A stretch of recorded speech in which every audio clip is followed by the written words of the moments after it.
AIM House was started in 1999, so we're 20 years old actually right now.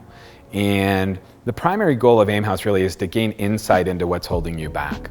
They need to be able to see, why is it in my best interest to do something different? And what's holding me back? So it's a combination of things, both in therapy, trying to look at some of the underlying issues of what's going on and how did I get here and why am I in this situation? But equally important is what am I doing different today?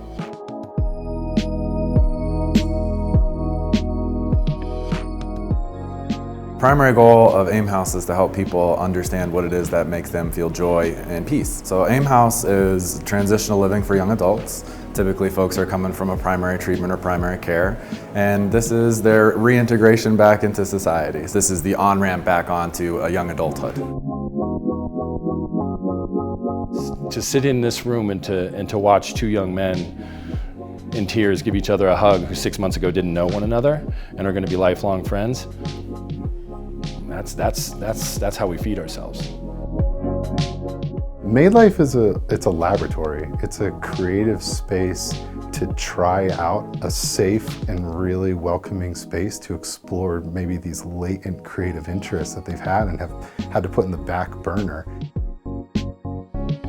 The vision for the Collegiate Recovery Program at the University of Colorado was to create a safe place for students who identify as being in recovery to go hang out, have a peer culture, a cohort that are like-minded, and kind of an oasis in a 30,000 student university. Without this place on campus, I know a lot of the students that are in this program would never have been able to finish school. It's not the whole population, Steve. It's a smaller percentage, but those students are at high risk. Boulder Integrative Health affected me personally just by the relationships that I built. I remember walking in for the first time and just being wow, this really feels like a home.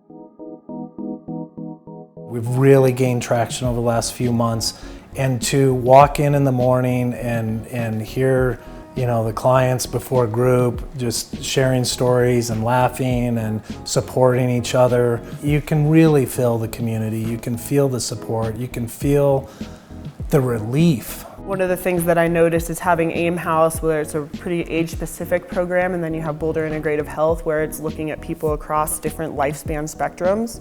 And as they come to integrate together, it really enriches the treatment for both sides. And I think that, as a therapist, it helps the groups kind of be more dynamic. We're in the middle of an opiate crisis, and it's very important that the community has this resource as a medical withdrawal program. And there's other addictions. Alcohol withdrawal can be deadly. So we do need this program to provide a safe withdrawal program. We've worked in this field at therapeutic boarding schools, we meaning myself and my husband Danny, for almost 30 years. And to provide care that's what we know and what we know works and what we have learned that works, to provide that to more people and to more people that need it. And the need is here, and it feels really good to be able to start making that bridge to our own community after doing this for 20 years. So I think it is easy to get lost in the weeds sometimes, trying to distinguish what's different between AIM House, BIH, Made Life, the CU Collegiate Recovery Center. Really what's important, I think, is to think about what they all have in common. And that's this mission that Danny and May and all of us here believe in, which is that it's really possible to empower somebody to live their best life as long as you give them the tools and the support to do so.